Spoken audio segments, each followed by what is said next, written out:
여러분 안녕하십니까? 이어서 원주권 뉴스입니다. 원주 소방서가 청사 신축 공사를 마치고 반곡동으로 이달 말에 이전합니다. 연면적 4,800제곱미터 3층 규모로서 지어지는 신청사는 기존 직원들의 근무 공간은 물론 PTSD, 즉 외상 후 스트레스 장애를 겪고 있는 대원들의 심리 치료를 지원하기 위한 심신 안정실, 시민들이 쉴 수 있는 조경 시설 등을 갖추게 됩니다.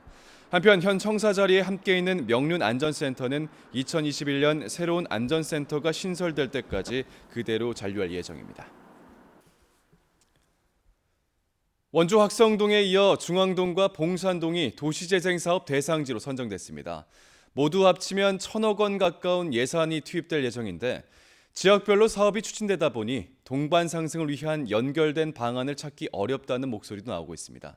보도에 조성식 기자입니다. 전통시장과 상가들이 밀집해 있는 원주 중앙동. 하지만 신규 택지가 잇따라 조성돼 이제는 과거의 도심, 원도심이라 불립니다. 하천변에 위치한 낡은 주택들. 재개발도 이루어지지 않고 그대로 시간이 멈추자 사람들이 하나둘 떠나고 있습니다. 이처럼 침체된 도심에 다시 활력을 불어넣는 도시재생 사업이 원주 학성동에 이어 중앙동과 봉산동에도 추진됩니다.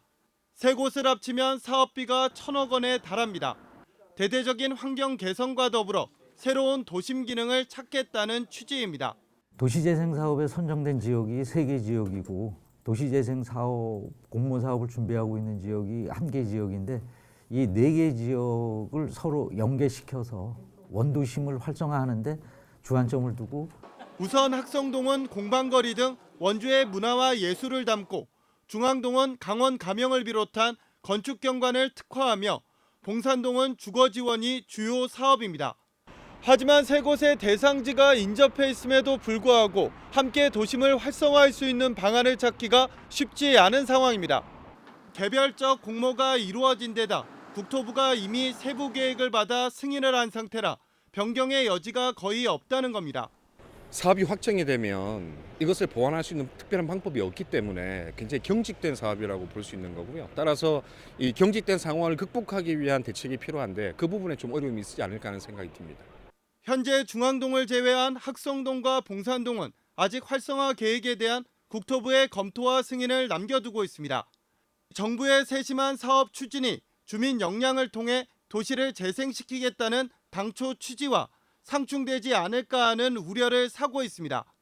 MBC 뉴스 조성식입니다. 2020학년도 수능을 한 달 앞두고 고3 수험생들을 대상으로 마지막 학력평가가 실시되고 있습니다. 오늘 치러지는 학력평가엔 도내 91개 학교 13,000여 명의 고3 재학생만 응시하고 있고 한국교육과정평가원에서 수능과 동일한 방법으로 채점해 오는 30일 이후 개인별로 성적표가 배부될 예정입니다. 강원도교육청은 수능 전 마지막 학력평가로서 학습 완성도 점검에 중점을 둬야 한다며 남은 수능까지 보완할 영역과 단원이 무엇인지 파악해 학습 전략을 세울 것을 조언했습니다.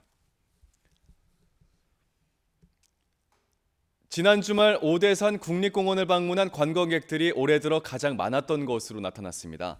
국립공원공단에 따르면 지난 주말에만 오대산에 26,200여 명의 관광객이 방문했고 선제길과 전나무 숲 트레킹이 높은 인기를 끌었습니다. 다만 올해는 태풍으로 인해 나뭇잎이 많이 떨어지면서 작년보다 단풍 절정 시기가 일주일가량 늦춰져 다음 주쯤 단풍 절정을 볼 수 있을 것으로 전망했습니다. 인공 증식한 멸종위기 1급 털 복주머니난이 다시 자생지인 한백산으로 돌아갑니다. 원주지방환경청과 국립생태원 멸종위기종 보건센터는 무균배양을 통해 증식한 털 복주머니난 30개체를 처음으로 한백산 자생지에 이식하겠다고 밝혔습니다. 이식 후에도 생태 모니터링에 대한 연구를 진행하며 대체 서식지 발굴을 위한 조사도 함께 추진할 계획입니다. 한편 털 복주머니 난은 설악산과 한백산 등 자생지 훼손으로 현재 100여 개체만 잔존하는 것으로 파악되고 있습니다. 아동학대에 대한 사회적인 경각심이 늘면서 신고 건수가 해마다 증가하고 있는 것으로 나타났습니다. 경찰청이 제출한 국정감사 자료에 따르면 도내 아동학대 신고 건수는 2016년에 312건, 2017년 332건에서 작년에는 414건으로 늘었습니다. 올해도 8월 현재 286건이 접수돼 이 추세대로라면 신고 건수가 430여 건에 달할 것으로 보입니다. 전국적으로는 2016년 11,000여 건에서 2018년 13,000여 건으로 20% 가까이 증가했습니다. 지금까지 원주권 소식이었습니다. 고맙습니다.